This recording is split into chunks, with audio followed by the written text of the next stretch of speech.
मैं पढ़ूं और बताऊं कुरान में क्या लिखा है? मार हो जाएगी, मार। वो लिख के दे देंगे कि हम लोग इस जमीन पर नमाज पढ़ते थे, अब यह वक्फ बाय यूजर हो गई, अब इस जमीन पर किसी का कोई अधिकार नहीं रहेगा। वो जो ओवैसी साहब वहां बैठते हैं ना, उन्होंने मेरा नाम रख दिया मौलाना डॉक्टर राधा मोहन अग्रवाल। अब इससे बड़ी मेरी जीत क्या हो सकती है? अरे कुरान मैं पढ़ता हूं, तुम तो मुसलमान हो, बचपन से पढ़ते हो ना। Doctor Radha Mohan Das Agarwal, no more, no please. उन्हें बैठा दें, नहीं जा रहा, उन्हें बैठाएं। आप बोले, आप बोले। माननीय सभापति महोदय, बहुत ध्यान से मैं नासिर साहब को सुन रहा था। वो किसी शायर ने कहा है, तू इधर उधर की न बात कर, तू बता कि कारवां कहाँ लुटा। मैं बताऊंगा इन्हें कारवां कहाँ लुटा है। मेरा भाषण समाप्त होने दीजिए, मैं ठीक से इन्हें एक्सपोज करने वाला हूं। जी प्लीज। माननीय सभापति महोदय, अच्छा डिस्कशन आप चलने दें। आप मैं इनकी बातों को सुन रहा था और मैं इस सदन के संज्ञान में लाना चाहूंगा। माननीय सदस्य सैयद नासिर हुसैन जब इस बारी राज्यसभा में चुने गए, जब ये इनके जीत की घोषणा हुई, मैं उस समय कर्नाटक के बेंगलोर में था। कर्नाटक की विधानसभा में पाकिस्तान जिंदाबाद के नारे लगाए गए थे। भारतीय जनता पार्टी के कार्यकर्ताओं ने विरोध किया, उनको पकड़ करके जेल में भेज दिया गया। भारतीय जनता पार्टी के कार्यकर्ता जो इस पाकिस्तान जिंदाबाद के नारे का विरोध कर रहे थे, उन्हें जेल में भेज दिया गया और इन्हें पचित किया गया। ये लोग बैठाइए, इनको इन्हें बैठाइए, ये बोल नहीं सकते। बैठ जाओ, बैठो। आपस में बात नहीं, प्लीज प्लीज। आप बैठो, बैठो प्लीज, प्लीज आपस में बात नहीं, आपस में बात महोदय। आप चेयर को संबोधित करें, हम लोग नहीं चेयर को संबोधित करें। सभापति महोदय प्लीज, आप चेयर को संबोधित करें। सभापति महोदय, आज देश के लिए गौरव का दिन है। देश के आम मुसलमान के लिए, देश के गरीब मुसलमान के लिए, देश के पसमंद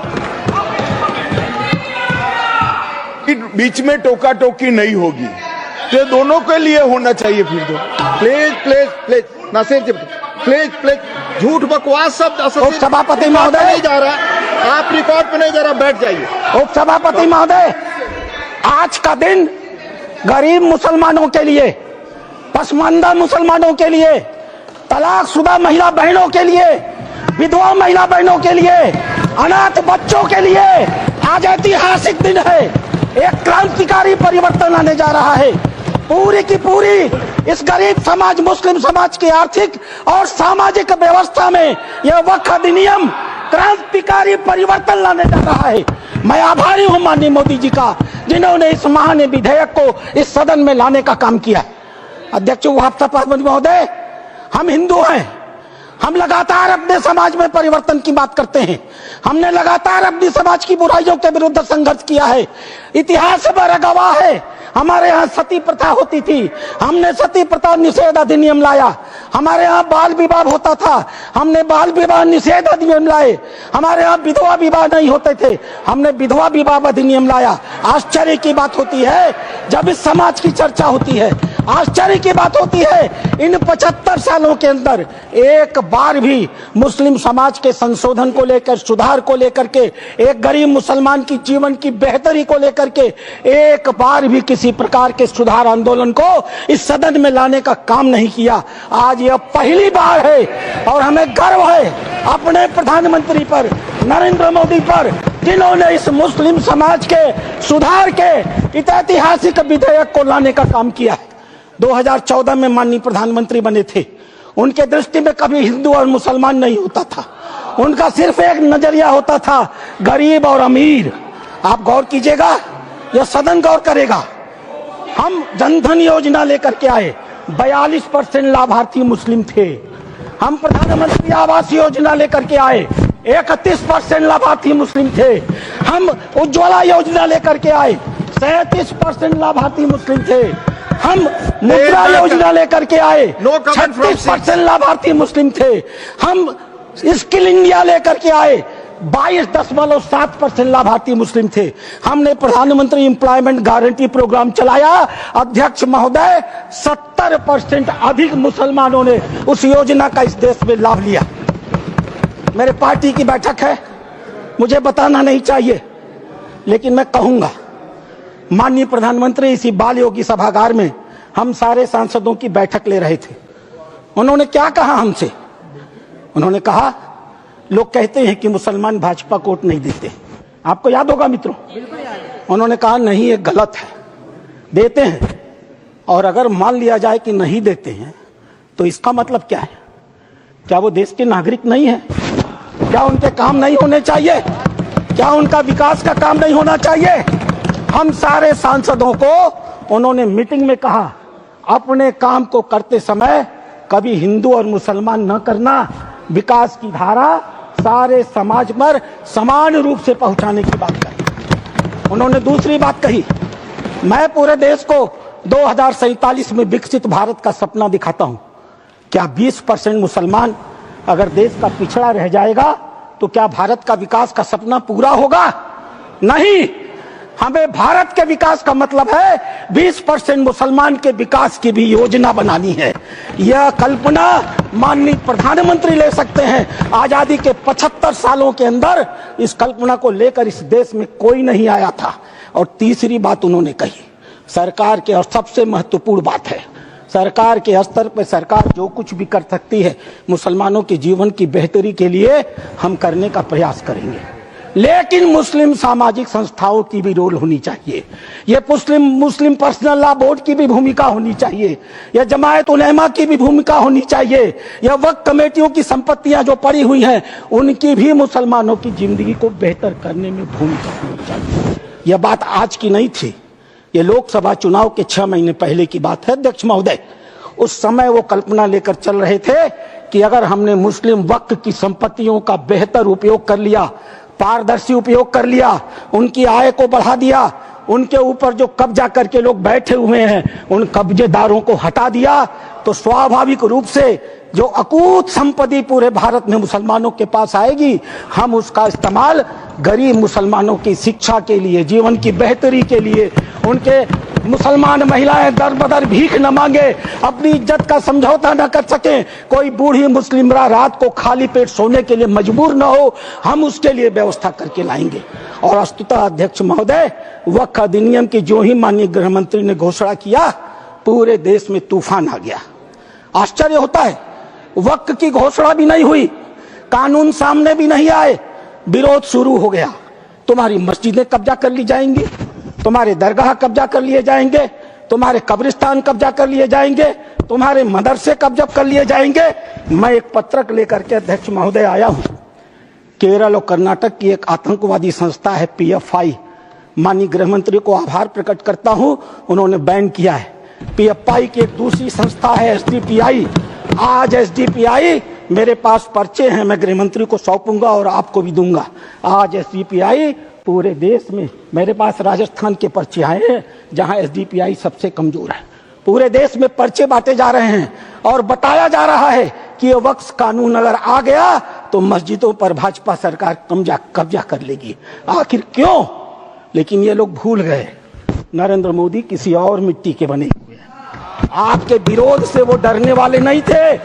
आप चाहे जितना भी विरोध करते, वो मजबूती के साथ एक आम गरीब मुसलमान, एक दलित, एक पिछड़ी महिला, एक अनाथ महिला, एक तलाकशुदा महिला, अनाथ बच्चों के साथ खड़े होने वाले थे और इसीलिए वो मजबूती से विधेयक लेकर के आए। अध्यक्ष महोदय, ये चर्चा कर रहे थे वक्फ बाई यूजर की। क्या होता है वक्फ बाई यूजर? हजरत मोहम्मद साहब ने क्या कहा था? आपके पास अपनी कोई संपत्ति हो तो दूसरों को भले के लिए दान करो। हदीसों ने क्या लिखा था? यदि किसी व्यक्ति के पास अपनी संपत्ति है, उस संपत्ति का एक हिस्सा वो दान कर सकता है, उसके लिए मुतवल्ली बना सकता है, उसके आय के साधन कैसे होंगे लिख सकता है, आय से होने वाली आय किस वर्ग के उपयोग में आएगी उसके भी निर्देश दे सकता है। What is this Waqf by user? किसने आपको संपत्ति दी? किसने आपको संपत्ति दान की? किसके मन में मनसा थी कि अल्लाह को दे दिया जाए? एक भी आदमी ने वक्फ बाय यूजर की संपत्ति वक्फ के अधिनियम के तहत नहीं दी। जैसे फिल्मों में गुंडे हुआ करते थे, जिस औरत पर हाथ रख दी वो औरत उनकी हो गई। इसी प्रकार से इन वक्फ बोर्डों ने भू माफियाओं की तरह काम किया। जिस जमीन पर हाथ रख दिया इन्होंने, ये बात तो सही बोल दी, कड़वी है पर सच है, वो जमीन उनकी हो गई। आज इस मानसिकता से ये काम करते हैं। जमीनों पर मैं कानून लेकर के आया हूँ। अध्यक्ष महोदय, इसी सदन में माननीय सदस्य झूठ बोल रहे थे, असत्य बोल रहे थे। 1995 का यह एक्ट है, धारा 40, द बोर्ड में इटसेल्फ कलेक्ट इंफॉर्मेशन। बोर्ड स्वतः इस बात की सूचना इकट्ठी कर सकता है यदि उसे इसका कोई कारण महसूस होता है कि यह वक्फ की प्रॉपर्टी है। आगे क्या करेगा? And it any question arises whether a particular property is a waqf property और not, whether a waqf is a Sunni or Shia board. After making such inquiry as is deemed fit, decides the question. संपत्ति पर हाथ रख दो, किसी भी संपत्ति को वक्फ बोर्ड की संपत्ति कह दो और वक्फ बोर्ड खुद ही तय कर लेगा कि वो संपत्ति वक्फ की है कि नहीं है। और जिस बेचारे की संपत्ति ले ली जाएगी उसको पता ही नहीं चलेगा। और अगला वाक्य क्या है? The decision of the board on the question under section 1 shall, unless revoked by tribunal, shall be final. Tribunal ने अगर उस निर्णय को बदला नहीं तो वह डिसीजन फाइनल होगा। और उसी एक्ट का दूसरा हिस्सा है अध्यक्ष महोदय, no appeal shall lie against any decision or order whether interim or otherwise given or made by tribunal. Tribunal के द्वारा कोई भी आदेश जो दिया गया होगा उसके खिलाफ किसी प्रकार की अपील नहीं होगी। एक अपार्टमेंट में कोई परिवार चला जाए, किराए पर मकान ले ले, और ऐसी घटना हुई है अपार्टमेंट में, किराए पर मकान ले ले, अपने 4 मित्रों को बुला ले और नमाज पढ़ ले। 5वें दिन वो कह देगा हमने इस स्थान पर नमाज पढ़ी है, यह वक्फ बाय यूजर है, अब इसे वक्फ घोषित कर दो। और घोषित हो गई। अध्यक्ष महोदय, आपके पास एक बड़ी जमीन है, खाली पड़ी है, बगल में कुछ मुस्लिम परिवार रहते हैं, उन्हें नमाज पढ़ने के लिए कहीं जाना होता है, वो उस जमीन पर नमाज पढ़ ले। आप हिंदू हैं, आप मना नहीं करते। 5 दिन 7 दिन नमाज पढ़ने के बाद वो लिख के दे देंगे कि हम लोग इस जमीन पर नमाज पढ़ते थे, अब यह वक्फ बाय यूजर हो गई, अब इस जमीन पर किसी का कोई अधिकार नहीं रहेगा। माननीय संसदीय कार्य मंत्री उल्लेख कर रहे थे उस घटना का, तमिलनाडु की घटना का उल्लेख कर रहे थे। क्या हुआ तमिलनाडु में? एक रामचंद्रन नाम का आदमी अध्यक्ष महोदय, वह व्यक्ति अपनी लड़की की शादी के लिए अपनी जमीन बेचना चाहता था। वह जमीन बेचने के लिए जब रजिस्ट्रार के घर गया, ऑफिस में गया, तो पता चला कि वो जमीन उसके नाम पर ही नहीं है, वो जमीन वक्फ को दे दी गई। जब हल्ला मचा, गांव के लोग रजिस्ट्रार ऑफिस में गए तो पता चला कि उन दोनों गांवों की सारी जमीन वक्फ को दे दी गई। 1500 साल पुराना मंदिर भी वक्फ के हवाले कर दिया गया। यह होता है इन लोगों का वक्फ बाय यूजर अध्यक्ष महोदय। और आश्चर्य होता है, इन्हें बैठाया जाए अध्यक्ष महोदय, आश्चर्य होता है। मैं भी जेपीसी का मेंबर हूँ, ये भी जेपीसी के मेंबर है, ये गवाह है इस बात के। मैं लगातार जेपीसी में जितने भी विटनेस आते रहे, इनके बड़े बड़े धार्मिक मतावलंबी, मैं उनसे कुरान को कोट करके कहता रहा। मैं कुरान पढ़ता हूँ, कोई बुराई नहीं है किसी धर्म को पढ़ने में। मैंने कुरान को कोट करके कहा कि मौलवी साहब ये तो बताओ कि इस कुरान में या किस हदीस में यह लिखा है कि अगर हमने कोई संपत्ति दान नहीं की तो तुम उसको वक्फ बाय यूजर मालिकाना मान लोगे।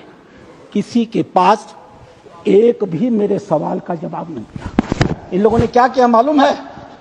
वो जो ओवैसी साहब वहां बैठते हैं ना, उन्होंने मेरा नाम रख दिया मौलाना डॉक्टर राधा मोहन अग्रवाल। अब इससे बड़ी मेरी जीत क्या हो सकती है? मैंने इनसे पूछा, इस बात पर बहस होती है कि डीड लिखित गया या नहीं। मैंने इनसे कहा, जब हजरत मोहम्मद साहब ने अपने आयतों में लिखा है 3 आयतें हैं, 4 आप चाहिएगा तो मैं पेश करूंगा। 4 आयतें हैं जहां हजरत मोहम्मद साहब कहते हैं एक भी पैसा अगर किसी को दो तो उसको लिखो, उसका उदाहरण दो, उसका विटनेस बनाओ, ताकि ताकीद रहे कि कल तुम्हारे देने को कोई चुनौती न दे पाए। एक भी पैसा दो तो लिखित दो। और तुम कहते हो कि तुम्हारे पास ये सारी संपत्तियां हैं जिसका कोई लिखित रिकॉर्ड नहीं है, फिर भी वक्त है। मेरे एक भी सवाल का जवाब, मैं उस कमेटी की बातों को बोलता नहीं, लेकिन चूंकि इन्होंने कमेटी का उल्लेख कर दिया इसलिए मैं इन्हें एक्सपोज कर रहा हूं। मेरे एक भी प्रश्न का जवाब ये लोग नहीं दे पाए, खाली मुझे कहते थे कुरान पढ़ते हैं मौलाना है, कुरान पढ़ते हैं मौलाना है। अरे कुरान मैं पढ़ता हूं, तुम तो मुसलमान हो, बचपन से पढ़ते हो ना। मैं पढ़ूं और बताऊं कुरान में क्या लिखा है? मार हो जाएगी, मार। ये हिंदू की बलमनसाहत है जो कुरान पढ़ के तुम्हें बताता नहीं है। अध्यक्ष महोदय दूसरी चीज, अध्यक्ष महोदय दूसरी चीज, सरकार इनकी थी, इन्होंने वक्त को अभय दान दे दिया और क्या नारा दिया? जो जमीन सरकारी है वो जमीन हमारी है। सरकारी संपत्तियों पर कब्जा करने का ऐतिहासिक इन्होंने कर्म काहे किया है। उत्तर प्रदेश की 74% वक्त की संपत्तियां सरकारी जमीन पर कब्जा करके बनी है। तेलंगाना में 50% की संपत्तियां सरकारी जमीन पर कब्जा करके बनी है। पूरा अभयदान इनको मिला था अध्यक्ष महोदय, और उसका फल क्या हुआ? 2006 में सच्चर कमेटी की रिपोर्ट आई। सच्चर कमेटी ने कहा 4,50,000 संपत्ति है और 6 लाख एकड़ जमीन है। आज 2024 में 8,72,000 संपत्ति है और 37,94,000 एकड़ जमीन है। 2006 से 2023 6 लाख एकड़ से बढ़ करके 37,94,000 एकड़ जमीन इनकी हो गई। इन्हें बताना तो पड़ेगा सभापति महोदय कि आखिर 31 लाख अतिरिक्त जमीन इन्होंने पाई से कहां से है। इन्हें उसका उदाहरण देना पड़ेगा। अध्यक्ष महोदय, जितना ये कांग्रेस के पहले वक्ता रहे हैं, जितना समय ये बोले हैं, मैं भी उतना ही समय बोलने वाला हूं। यह मेरा अधिकार है सभापति महोदय। मैं एक बात कहना चाहूंगा अध्यक्ष महोदय, इन्होंने चर्चा किया कर्नाटक के हैं ये, मेरे पास कहां गई? Please conclude sir. अध्यक्ष महोदय, मेरे पास ये रिपोर्ट है। यहां बोलने के पहले मैंने इस रिपोर्ट को ऑथेंटिकेट किया है। माननीय उपराष्ट्रपति महोदय के पास इसको लिख करके भेजा है। ये सांसद महोदय कर्नाटक के हैं, पाकिस्तान जिंदा वाले। एक शब्द भी इन्होंने इस रिपोर्ट के बारे में नहीं बोला। यह रिपोर्ट जेपीसी में प्रस्तुत हुई है, और जेपीसी में प्रस्तुत हुई है तो यह ऑफिशियल डॉक्यूमेंट है। यह रिपोर्ट मैं पढ़ूंगा अध्यक्ष महोदय, यह मेरा अधिकार है। मैं आपको बताऊंगा कि कर्नाटक के अंदर किन किन नेताओं ने वक्त की कितनी कितनी संपत्तियों पर कब्जा कर डाला है। नाम पढ़ता हूं मैं। Kamrul Islam foreign minister, Suryavanshi ex MP,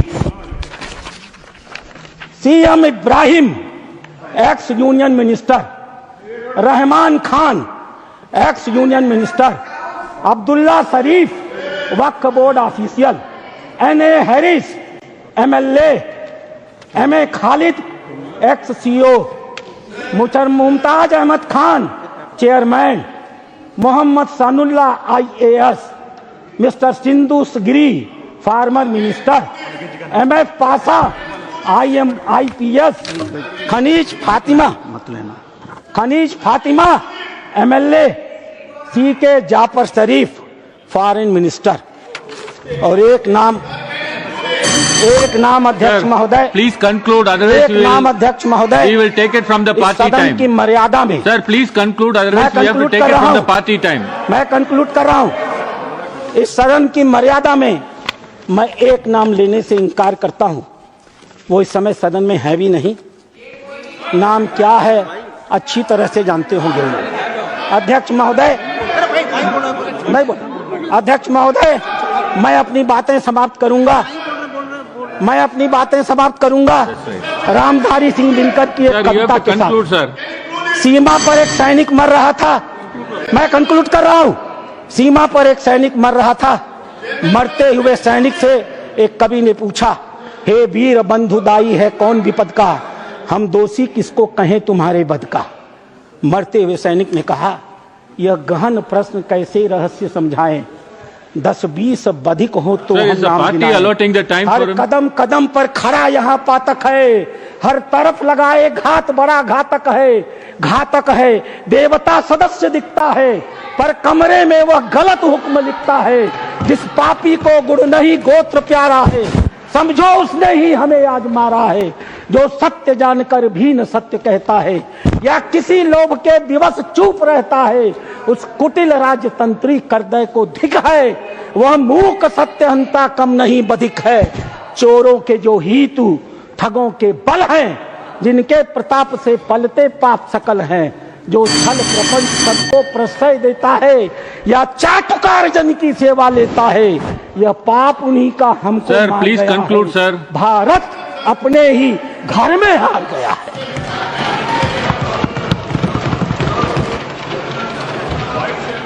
ये बात तो सही बोल दी, कड़वी है पर सच है।